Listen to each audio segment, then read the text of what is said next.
Hare Krishna to all of you. सभी भक्तों को मेरा धन्यवाद प्रणाम। आज सफला एकादशीर बहुत बहुत शुभकामनाएं अभिनंदन। এখন আমরা সফলা একাদশীর ব্রতকথা শ্রবণ করব। শ্রীকৃষ্ণ বললেন, হে মহারাজ, আপনার প্রতি স্নেহবশত সেই ব্রতর কথা বিষয়ে বলছি। এই ব্রত আমাকে যেরকম সন্তুষ্ট করে, বহু দান দক্ষিণাযুক্ত যজ্ঞাদি দ্বারা আমি সেরকম সন্তুষ্ট হই না। তাই যত্ন সহকারে এই ব্রত পালন করা কর্তব্য। পৌষ মাসে কৃষ্ণপক্ষিয়া একাদশীর নাম সফলা। নাগদের মধ্যে যেমন শেষ নাগ, পক্ষীদের মধ্যে যেমন গরুড়, মানুষদের মধ্যে যেমন ব্রাহ্মণ, দেবতাদের মধ্যে যেমন নারায়ণ সর্বশ্রেষ্ঠ, তেমনি সকল ব্রতের মধ্যে একাদশীর এই ব্রত সর্বশ্রেষ্ঠ। হে মহারাজ, যারা এই ব্রত পালন করেন তারা আমার অত্যন্ত প্রিয়। তাদের এই জগতে ধন লাভ ও পর জগতে মুক্তি লাভ হয়। হাজার হাজার বছর তপস্যায় যে ফল লাভ হয় না, একমাত্র সফলা একাদশীতে রাত্রি জাগরণের ফলে তার অনায়াসে প্রাপ্ত হয়ে যায়। মহিষ্মত নামে এক রাজা প্রসিদ্ধ চম্পাবতী নগরে বাস করতেন। রাজার 4 জন পুত্র ছিল, কিন্তু তার জ্যেষ্ঠ পুত্র লুম্ভক সর্বদা পরস্ত্রীগমন, মদ্যপান প্রভৃতি অসৎ কার্যে রত ছিল। সে সর্বক্ষণ ব্রাহ্মণ, বৈষ্ণব ও দেবতাদের নিন্দা করত। পুত্রের এই আচরণে ক্ষুব্ধ হয়ে রাজা তাকে রাজ্যের থেকে বার করে দিলেন। স্ত্রী, পুত্র, পিতা মাতা, আত্মীয় স্বজন পরিত্যক্ত হয়ে সে এক গভীর বনে প্রবেশ করল। সেখানে কখনো জীব হত্যা, আবার কখনো চুরি করে জীবন ধারণ করতে লাগলো। কিছুদিন পরে একদিন সে নগরের প্রহরীদের কাছে ধরা পড়ল, কিন্তু রাজপুত্র বলে সে অপরাধ থেকে মুক্ত পেল। পুনরায় সে বনে ফিরে গেল, জীব হত্যা ও ফলমূল আহার করে দিন যাপন করতে লাগলো। ওই বনে বহু বছরের পুরনো একটি বিশাল অশ্বত্থ বৃক্ষ ছিল।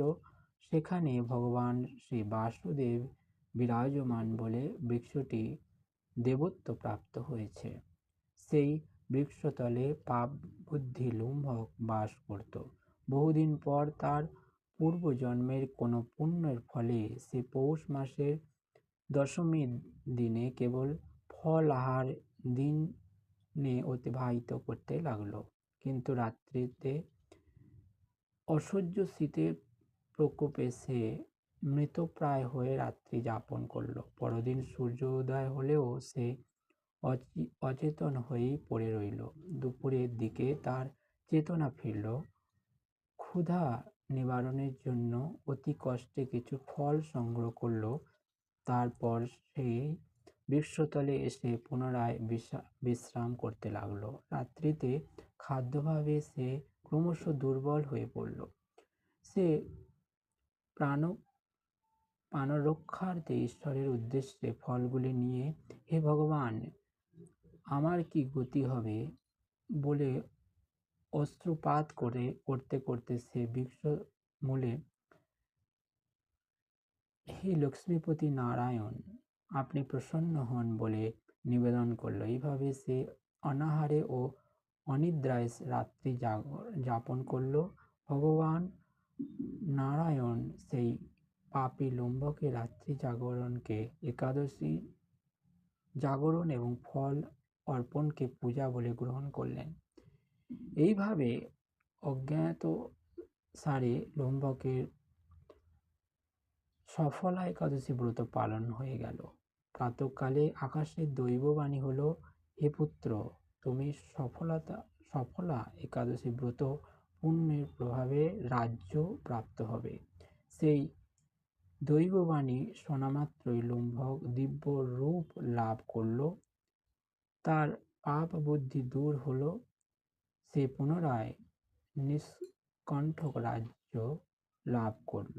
স্ত্রী পুত্র সহ কিছু কাল রাজ্য সুখ ভোগের পর পুত্রের ওপর রাজ্যের ভার দিয়ে সে সন্ন্যাস আশ্রয় গ্রহণ করল। অবশেষে মৃত্যুকালে সে অশোক উভয়। হে মহারাজ, এইভাবেই সফলা একাদশী যিনি পালন করেন তিনি জাগতিক সুখ ও পরের মুক্তি লাভ করেন। এই ব্রতে যারা শ্রদ্ধাশীল তারাই ধন্য, তাদের জন্ম সার্থক, এতে কোনো সন্দেহ নেই। এই ব্রত পাঠ ও শ্রবণে মানুষের রাজস্ব যজ্ঞে